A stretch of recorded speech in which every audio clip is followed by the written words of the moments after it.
কাছাড় জেলার শিলকুড়ি চতুর্থ খণ্ডে গত মঙ্গলবার পূজা রাজবর নামের এক গৃহবধূর রহস্যজনক মৃত্যুকে ঘিরে চাঞ্চল্যের পরিবেশ সৃষ্টি হয় এলাকায়।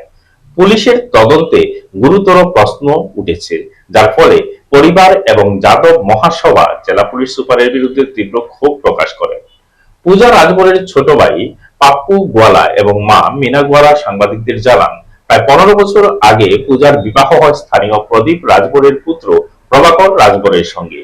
বিবাহের পর থেকে শ্বশুর প্রদীপ রাজবর এবং স্বামী প্রভাকর রাজবর তাকে শারীরিক ও মানসিক নির্যাতন করতে থাকেন। গত মঙ্গলবার সকাল 8টায় পাপ্পু গোয়ালার কাছে ফোনে খবর আসে বোন ফাঁস লাগিয়ে আত্মহত্যা করেছে এবং মৃতদেহ মেডিকেল কলেজে নেওয়া হচ্ছে। কিন্তু পাপ্পু মেডিকেল কলেজে যাওয়ার পথে দেখেন স্বামী প্রভাকর রাজবর মৃতদেহ নিয়ে বাসায় ফিরছেন। পরিবারের প্রশ্ন তুলেন, ফাঁসি লাগানো মৃতদেহ পুলিশ ও ম্যাজিস্ট্রেটের অনুপস্থিতিতে কিভাবে নামানো হলো? গঙ্গুর থানা কেন সঠিক তদন্ত করছে না? যাদব মহাসভার কাছাড় জেলা কমিটির সভাপতি পাপ্পু যাদবের নেতৃত্বে একদল সদস্য শিলকুড়ি পূজার বাসায় পৌঁছে প্রতিবাদ জানায়।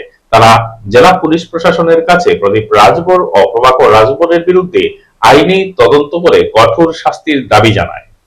পাপ্পু গোয়ালা, বাড়ি হইল শিলকুড়ি 4 নম্বর। আর আমার বোনের গতকালকে মঙ্গলবার সকালে আমার মানে তারা কোন সময় কিতা করছে আমি সঠিক অনুমানিক আমি জানি না। বোনের নাম কিতা? পূজা গোয়ালা, পূজা রাজবর। বাসাটা কোন জায়গা বোনের বিয়ে হয়েছে? শিলকুড়ি 4 নম্বর। মানে তোমার বাসার সামনে? আমার বাসার সামনে, বেশি না 2 মিনিটের রাস্তা। জামাইদার শ্বশুরের নাম? প্রদীপ রাজবর আর প্রভাকর রাজবর। প্রভাকর হইল জামাইয়ের নাম আর প্রদীপ রাজবর হইল শ্বশুরের নাম। কালকে সকালে তারা মানে এরকম অ্যাটেম্প দেওয়া হয়েছে যে সুসাইড অ্যাটেম্প। আর তারা অ্যাটলিস্ট আমরা একবার ইনফরমেশন করছে না। একবার আমরা হয়তো যদি আমরা একবার মনের শান্তি করলাম যে না আমরা বোন সুসাইড করছে, তো আমরা যখন গেলাম, যাওয়ার পরে তো আমরা মেডিকেলের সামনে থেকে ঘুরে আইছি। তাও এটা তারা কইছে না, আমরা বাইরের মানুষও কইছে আমরা কালকে এটা? হ্যাঁ কালকে। তারা আমরা একবারটা কইছে না যে তোমার বোনের এরকম হয়েছে। বাইরের মানুষ আমরা ফোন করে কয় যে তোমার বোনের এরকম হয়েছে, তুমি মেডিকেল যাও একবার। মেডিকেল যাই যখন, তো তারা দেখি আমি রাস্তার মধ্যে তারা বাড়ি ফেরত করে বাড়ি যাওয়ার পরে আমি রাস্তার মধ্যে 2-3 বার তার দরজা নক করে আমি জিগেলাম গাড়ির যে দাদা কি হয়েছে।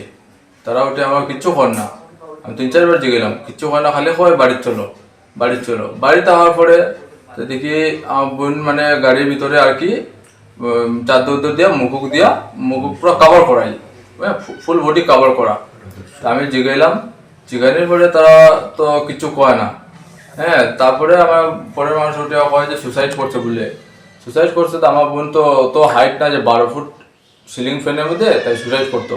প্লাস পয়েন্ট হচ্ছে কি তারা মানে আর কি যে মানে শাড়ি দিয়ে লাগাইছে, আর শ্বশুরের ঘর হইল গিয়া গামছা দিয়ে লাগাইছে, হাজবেন্ডে ওটা কর যে রশি দিয়ে লাগাইছে। কারণ কি দিয়ে লাগাইছে সঠিক তারা হইতে পারেন না। হ্যাঁ, আমি বেশি কিছু চাই না, জাস্ট আমার খালি অতটুকু জানতে লাগে যে আমার বোনের লোক ওইসে ঠিক। আমি যতটুকু জানি তারা মার্ডার করছে। হ্যাঁ, এটা সুসাইড না, এটা খালি সুসাইড না, এটা মার্ডার করছে। আজকে আমার বোনের লোক করছে, কালকে অন্য কোনো মেয়ের করবো, কোনো গ্যারেন্টি নাই এরকম মানুষের।